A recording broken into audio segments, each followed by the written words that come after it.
I wanted today to give an overview of what it takes and what we need to understand when we're looking at a figure for miles per hour bowling.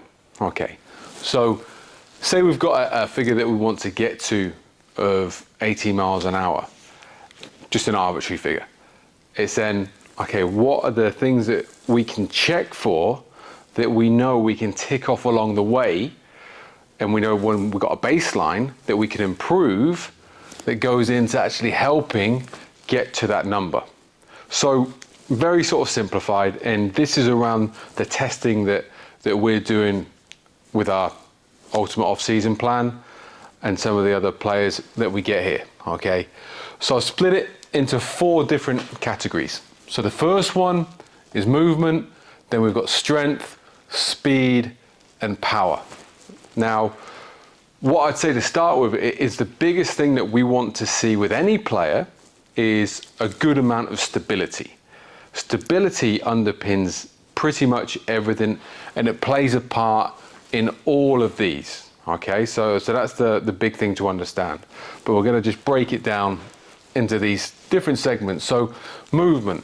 Now, movement for us, if we haven't got that stability, we haven't got access to good movement. And there's 3 basic areas of the body we want to be moving really well. The thoracic, which is the upper back. We want to see good rotation, good extension. The hips, obviously, in the pelvis area, absolutely crucial, probably number 1. And then the ankles as well. If we see limitations in any one of the 3, we know there's an issue. We know we have to dive in and find out why is that there. And again, a lot of times that comes back more to a lack of stability than anything else.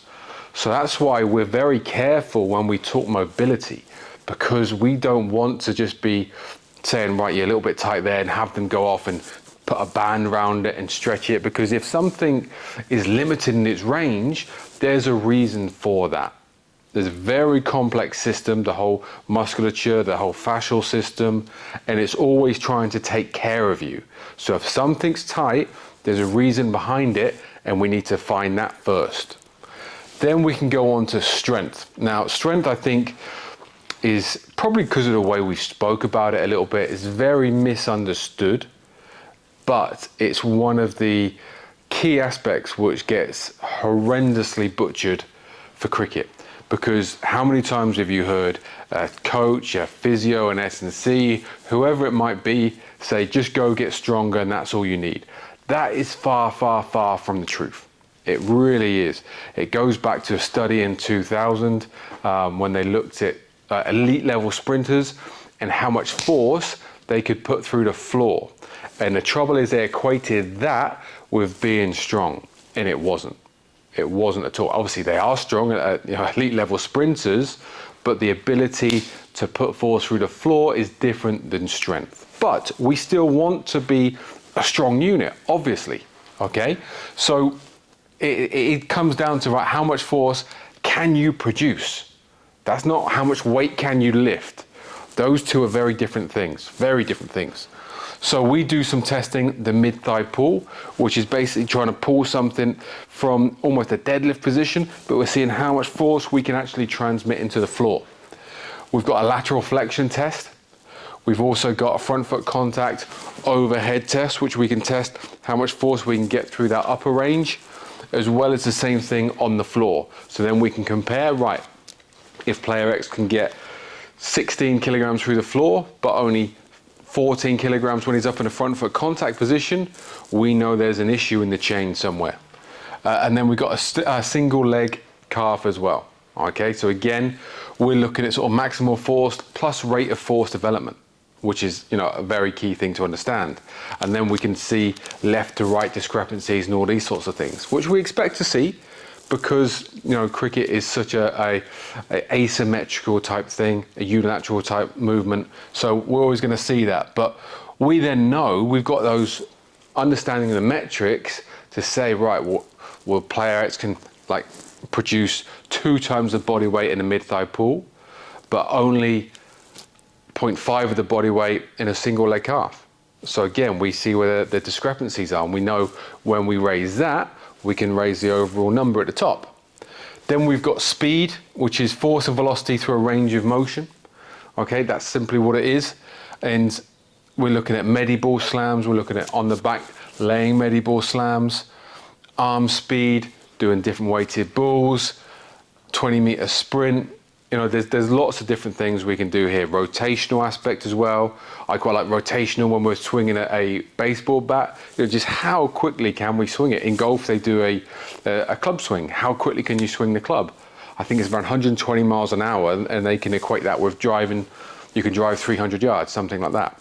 So if we know we've got good metrics there, but say we've got someone whose speed isn't great through those ranges, but they've got good strength, we know where the limited factor is. And then we go on to power. So this is really important, because this is how do we reproduce the strength that we've got. So if you've got good strength, but we can't jump, this is pointless. Because this is what we see all the time. Because you just get told to go and get strong, and then someone will say, we'll do a few jumps as well. But if we're not doing it in the right way, it's futile. We're not getting what we need to get out of it. So, you know, we do things like a drop jump.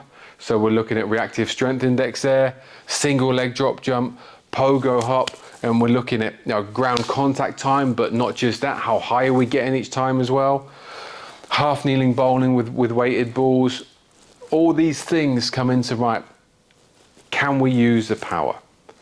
So when we look at all of these things, there'll always be probably one or two big areas that someone's missing. So when they're trying to get to that number, they might be at 75, that tells us the roadmap that we need to follow to get there.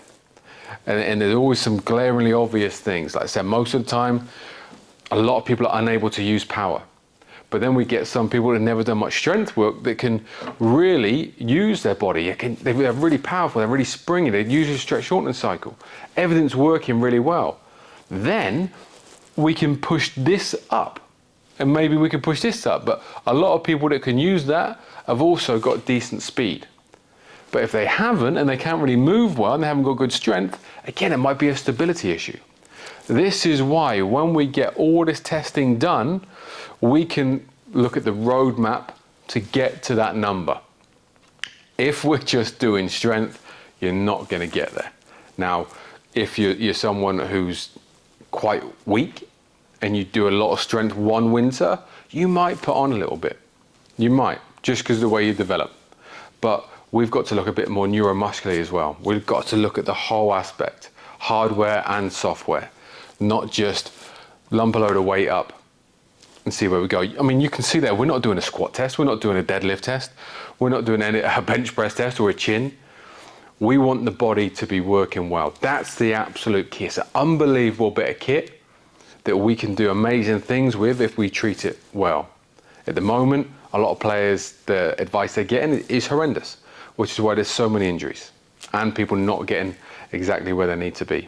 Okay, so hopefully that gives you a good overview of everything we look at that can then go to really pushing that top number up and get you where you need to be.